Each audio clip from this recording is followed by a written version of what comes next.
Oke, baik teman-teman. Di sini saya akan menjelaskan pengertian hipertensi. Yang pertama, pengertian hipertensi. Hipertensi merupakan penyakit tekanan darah tinggi. Jadi, hipertensi dapat dilihat ketika tekanan darah kita itu berada di 130/80 Hg atau lebih.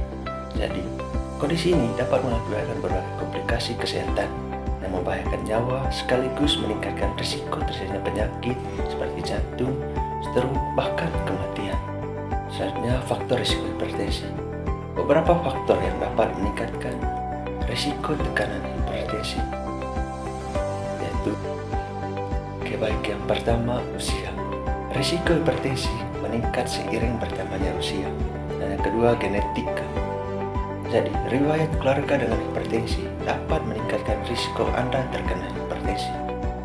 Ketiga, ras. Jadi, orang Afrika dan Amerika memiliki risiko lebih tinggi terkena hipertensi dibandingkan dengan ras lainnya. Yang keempat, gaya hidup. Jadi, kebiasaan kita merokok, konsumsi alkohol berlebihan, kurang olahraga, dan diet tinggi garam dapat meningkatkan risiko terkena hipertensi. Selanjutnya, kondisi medis. Jadi, kondisi medis tertentu seperti diabetes, penyakit ginjal, dan apnea tidur dapat meningkatkan risiko hipertensi. Selanjutnya, obat-obatan. Beberapa obat-obatan seperti pil KB dan obat anti-inflamasi non-steroid atau NSAID dapat meningkatkan tekanan darah. Hipertensi atau tekanan darah tinggi adalah kondisi yang sering berkembang tanpa tanda atau gejala yang jelas. Namun, ketika gejala muncul, biasanya menunjukkan bahwa tekanan darah sudah berada pada tingkat yang sangat tinggi atau menyebabkan komplikasi pada organ-organ vital. Ada beberapa gejala yang terjadi pada hipertensi. Yang pertama, sakit kepala berat. Sakit kepala berat adalah gejala umum yang sering dilaporkan oleh penderita hipertensi berat, terutama jika tekanan darah melonjak tiba-tiba krisis hipertensi. Sakit kepala ini biasa saja. Yang kedua, pusing atau kepala terasa melayang. Penderita hipertensi mungkin merasa pusing atau ingin jatuh. Hal ini terjadi karena tekanan darah yang tinggi dapat mempengaruhi aliran darah ke otak yang pada gilirannya mempengaruhi keseimbangan. Yang ketiga, nyeri dada. Nyeri dada biasa muncul sebagai salah satu gejala hipertensi, terutama jika terjadi krisis hipertensi atau jika tekanan darah tinggi sudah mempengaruhi kesehatan jantung. Dapat menandakan bahwa jantung sedang bekerja terlalu keras untuk memanaskan darah atau bahkan menjadi panas. Yang keempat, sesak nafas. Sesak nafas dapat terjadi jika tekanan darah yang tinggi menyebabkan kerusakan pada jantung atau paru-paru. Hipertensi dapat gagal menyebabkan jantung, di mana jantung tidak mampu mengelola darah secara efisien yang menyebabkan cairan menumpuk di paru-paru dan mengakibatkan sesak nafas. Yang kelima, detak jantung tidak teratur atau palpitas. Tekanan darah tinggi dapat mempengaruhi ritme detak jantung, menyebabkan aritmia, detak jantung yang tidak teratur. Ini bisa terasa seperti jantung berdebar-debar atau berdetak terlalu cepat. Palpitasi bisa menjadi tanda bahwa tekanan darah tinggi sudah mulai berdampak pada sistem kardiovaskuler. Yang keenam, kelelahan yang lebih. Seseorang yang menderita hipertensi berat mungkin merasa lemah, lesu, atau tanpa sebab yang jelas. Ini terjadi karena kerja jantung yang lebih keras untuk mengatasi tekanan darah tinggi yang pada akhirnya membuat tubuh terah. Yang ketujuh, telinga berdenging. Beberapa penderita hipertensi melaporkan adanya suara yang terdengar di telinga mereka. Hal ini dapat disebabkan oleh gangguan aliran atau kerusakan. Yang kedelapan, mimisan. Meski jarang, mimisan bisa terjadi pada penderitaan hipertensi. Hal ini biasanya terjadi ketika tekanan darah naik.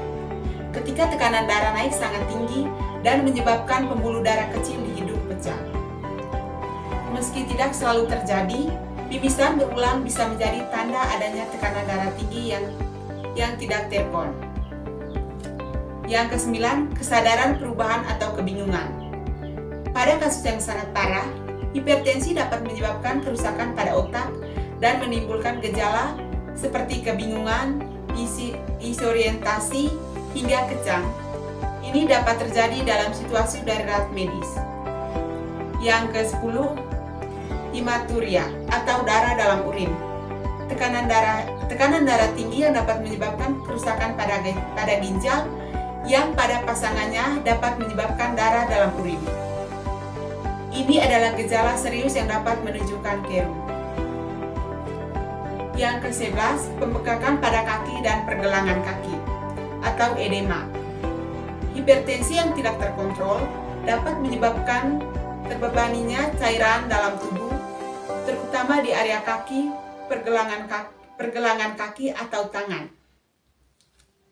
Pembengkakan ini terjadi karena jantung tidak mampu memompa darah dengan baik yang menyebabkan cairan bocor dari pembuluh darah ke jaringan. Pencegahan hipertensi. Yang pertama, pola makanan sehat. Kurangi asupan garam, perbanyakkan konsumsi buah dan sayur. Batas makanan berlemak, kurangi lemak jenuh. Yang kedua, menjaga berat badan ideal. Yang ketiga, aktivitas fisik teratur. Olahraga teratur membantu menjaga kesehatan jantung dan menurunkan teka-teki. Yang keempat, batasan konsumsi alkohol. Yang kelima, berhenti merokok. Nikotin dalam rokok dapat langsung meningkatkan tekanan darah dan merusak dinding pembuluh darah yang pada akhirnya berkontribusi terhadap hipertensi. Berhenti merokok adalah salah satu langkah paling penting dalam menjaga kesehatan tubuh. Yang keenam, kurangi stres. Stres jangka panjang dapat berkontribusi terhadap tekanan darah tinggi. Mempelajari teknik manajemen stres seperti meditasi, yoga, atau latihan pernapasan dalam yang dapat membantu menegakkan pikiran dan tubuh. Yang ketujuh, pantau tekanan darah secara rutin. Jika Anda memiliki faktor risiko hipertensi, menjaga tekanan darah secara rutin sangatlah penting. Ini memungkinkan Anda untuk menyediakan pelayanan kesehatan untuk mendeteksi perubahan lebih awal dan mengambil tindakan yang tepat sebelum hipertensi. Kedelapan, tidur yang cukup. Kurangi tidur atau kualitas tidur yang buruk dapat menyebabkan peningkatan tekan darah. Usahakan untuk tidur cukup sekitar 7-8 jam setiap malam dan pastikan tidur berkualitas. Yang ke-9, hindari penggunaan obat-obatan terlarang. Beberapa obat terlarang seperti kokain atau aftematin dapat menyebabkan terganggunya tekanan darah yang berbahaya. Penggunaan obat-obatan ini meningkatkan risiko hipertensi serta komplikasi kardiovaskuler. Yang ke-10, konsumsi suplemen yang mewah. Pada beberapa orang, suplemen tertentu seperti potasium, magnesium, atau kalsium dapat membantu menurunkan tekanan darah. Namun, ini harus dikonsumsi sesuai rekomendasi dokter. Yang ke-11, konsultasi dengan dokter. Baik teman-teman, jadi di sini saya akan menjelaskan pengobatan hipertensi dan yang kedua pentingnya kontrol hipertensi. Yang pertama, pengobatan hipertensi itu biasanya meliputi yang pertama, perubahan gaya hidup. Melakukan perubahan gaya hidup sehat seperti yang disebutkan di atas dapat membantu menurunkan tekanan darah. Dan yang kedua, obat-obatan. Tenaga kesehatan mungkin meresepkan obat-obatan untuk membantu menurunkan tekanan darah. Obat-obatan ini dapat berupa obat penurun tekanan darah, obat diuretik atau obat penghambat ACE atau angiotensin converting agent. Dan yang kedua adalah pentingnya kontrol hipertensi. Kontrol hipertensi sangat penting untuk mencegah komplikasi serius seperti yang pertama, penyakit jantung. Hipertensi dapat meningkatkan risiko serangan jantung, stroke, dan gagal jantung. Yang kedua, penyakit ginjal. Hipertensi dapat menyebabkan kerusakan ginjal. Dan yang ketiga, penyakit mata. Hipertensi dapat menyebabkan kerusakan pada retina mata yang dapat menyebabkan kebutaan. Dan yang keempat, penyakit pembuluh darah. Hipertensi juga dapat menyebabkan penyempitan pembuluh darah yang dapat menyebabkan kerusakan atau terjadi masalah kesehatan